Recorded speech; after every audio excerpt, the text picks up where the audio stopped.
आराम हुन्छ thank you कुन मुभीको लागि कार्की साइला कहिले यो असोज 2 मा आउँछ असोज गाना चाहिँ पर्सि आउँछ पर्छ पर्सि नै आउँछ यो 15 गते 15 या 16 कहाँबाट आउनु म त यहीँ कुखुरा घर त पर्वत बस्नु जब पनि अहिले त मलाई जाइ भन्ने हामी बेगना स्टार्टिङ गरेर यहाँ आएर अब भोलि चाहिँ उभिनु ल कता हाम्रो अब डाक्टरले कता लानु हुन्छ दाइ ल खतरा छ दाइ आराम हुन्छ थ्याङ्क यू ल्याप्दै छ यहाँ के गर्ने त्यही त नि गाह्रो छ है हेर्नु हेर्नु दबाई पकाउनु दिनु पर लाला त ले हेर्नु हेर्नु के अरे भाइ फोटो खिच्नु न फोटो खिच्नु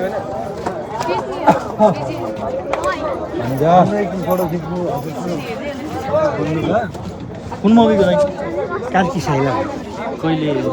असोज 2 मा आउँछ असोज गाना चाहिँ पर्सि आउँछ पर्छ पर्सि नै आउँछ यो 15 गते 15 या 16 कहाँबाट आउनु म त यहीँ कुखुरा घर त पर्वत बस्नु जब पनि अहिले त मलाई जाइ भन्ने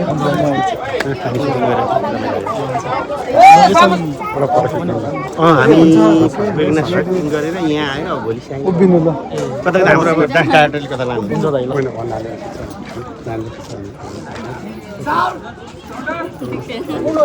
सानैदेखि बच्चादेखि हेर्दै आएको जितु दाईको मुभी आज दाईलाई भेट्न पाउँदाखेरि एकदमै खुसी लाग्यो छक्का पन्जा लास्टै मन पर्थ्यो मलाई पहिल्यैदेखि दाईलाई आज सुटिङमा देख्न पाएँ लेक साइडमा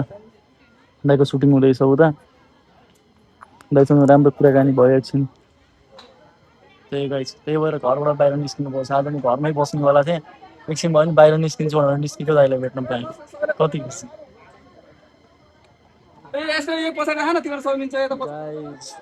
मस्त यार अलग माहौल है इधर यो अन्त मजा क्या घरमा बसेर सुतेर के गर्नु दाइको उता सुटिङ हुँदैछ तर मान्छे एकदम धेरै छन् आज त यहाँ मान्छे पनि आउनु रहेछन् यो लोकेसन एकदम राम्रो रहेछ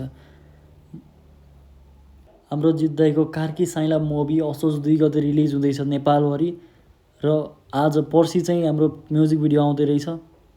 सबैजनाले हेर्नुलाई एकदमै राम्रो बनेको छ म्युजिक भिडियो जस भ्लग बनाउन मजा आउँदैछ यस्तो ठाउँमा लोकेसन बवाल लाग्यो मलाई यहाँको अबदेखि म क्विकली आउँछु बवाल छ यार बवाल सुटिङ गर्नु लास्टै टाइम लाग्दैछ सकियो सुटिङ सकिएको छैन अझै हम देख रहे हैं भाई इधर यार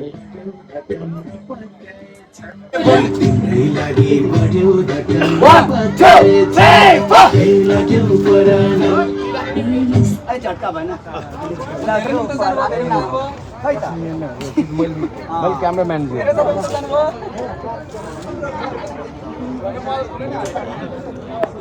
त्यही त नि एउटा 1 सेकेन्डको यस्तो बिग्रियो भने पनि फेरि यो कट भनेर अब अर्को हाल्न पर्छ पर्फेक्ट चाहिन्छ क्या मान्छेलाई अब कसरी मन पर्छ भन्ने हुन्छ नि त जति सक्दो अब मान्छेको मन जित्न सक्नु पर्यो त्यसै मन जित्नको लागि अलिकति मेहनत त गरिहाल्नु पर्यो यत्रो घाममा पसिना बगाएर होइन गाह्रो छ गाइज भ्यू क्या मस्त छ यार